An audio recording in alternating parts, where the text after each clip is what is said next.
आप देख रहे हैं बीबीसी लाइव, देश और दुनिया की खबर।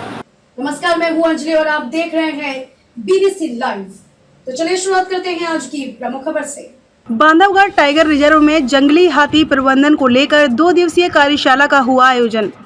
हाथी मित्र दल सहित शहडोल, अनूपपुर, डिंडोरी सहित टाइगर रिजर्व के वन अधिकारियों ने लिया हिस्सा, जिसमें असम और उत्तर प्रदेश से आए WWF के कुशल ट्रेनर्स ने मास्टर ट्रेनर्स को दिया प्रशिक्षण। में बांधवगढ़ टाइगर रिजर्व सहित शहडोल, अनूपपुर, डिंडोरी में मानव हाथी के बीच द्वंद्व को कम करने की जा रही पहल।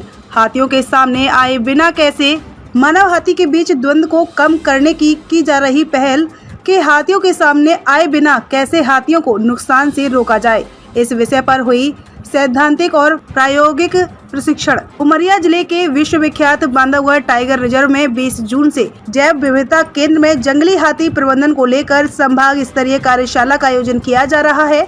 इस कार्यशाला में बांधवगढ़ टाइगर रिजर्व के हाथी प्रभावित ग्रामों के बनाए गए हाथी चित्र दल के अलावा शहडोल, अनूपपुर, डिंडोरी और बांधवगढ़ टाइगर रिजर्व के अधिकारी कर्मचारी हिस्सा लेंगे। कार्यशाला में हाथी प्रबंधन को लेकर पश्चिम बंगाल से आए एक्सपर्ट गुण सिखाएंगे। बता दें कि टाइगर रिजर्व में बीते 4 वर्षों से जंगली हाथियों ने अपना रहवास बना लिया है और समीपी जिलों के भी जंगली हाथी विचरण कर रहे हैं। उमरिया बांधवगढ़ से सुशील राय की रिपोर्ट।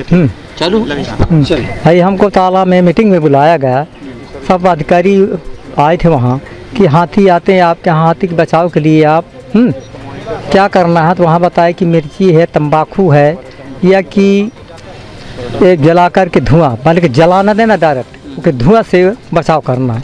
और यदि करंट द्वारा बताया तो बहुत कीमती चीज़ है, लेकिन सरल चीज़ है, ग्रीस है, ऑयल है, एक मैंने कपड़े में लेपन करके रस्सी में बांध के एक दूर मैंने 100-10 किलोमीटर 15 किलोमीटर की दूरी पर उसको रख दिया जाए। शायद है कि 10 दिन 15 दिन उसकी महक पूरी करेगी हाथी के बचाव। यहाँ जो ट्रेनिंग ली है इसको आप गांव में जाके बताएंगे? बताएंगे साहब, मैं समिति का अध्यक्ष मैं ही हूँ अपने गाँव का।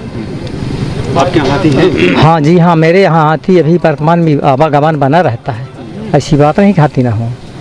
ये हाथी का जो आदमी के साथ आदमी और हाथी का जो संघर्ष, उसको कैसे कम किया जाए, कैसे हाथी और आदमी एक ही जगह में रह सकते हैं, जी सकते हैं एक ही एरिया यूज़ करके, तो उसी के ऊपर हम लोग एक ट्रेनिंग ऑर्गेनाइज किए थे।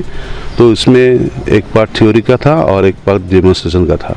तो थ्योरी में हम लोगों ने कवर किया कि हाथी का व्यवहार कैसे है, हाथी कैसे बिहेव करता है, हाथी के साथ क्या करना चाहिए, क्या नहीं करना चाहिए, वो सब, ताकि वो हाथी का जो बिहेवियर का नॉलेज है उससे हम अपना बचाव कर सकें।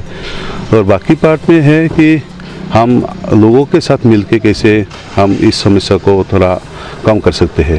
तो ये हो गया आपका थ्योरी पार्ट। तो उसके बाद जो हमारा हाथी और मानव का संघर्ष कम करने के लिए जो उपाय है, उसके हमने डेमोन्स्ट्रेशन का 2-3 मेथड का डेमोन्स्ट्रेशन का ऑर्गेनाइज किया था। हाथी और मानव के बीच में द्वंद्व को कम करने के लिए इस कार्यशाला का आयोजन किया गया था, जिसमें WWF के एक्सपर्ट आसाम से और उत्तर प्रदेश से यहाँ प्रशिक्षण देने के लिए आए थे, जिसमें उन्होंने जो प्रयोग के तौर पे सफल प्रयोग रहे हैं अब तक हाथियों के लिए, उसके बारे में उन्होंने प्रशिक्षण दिया।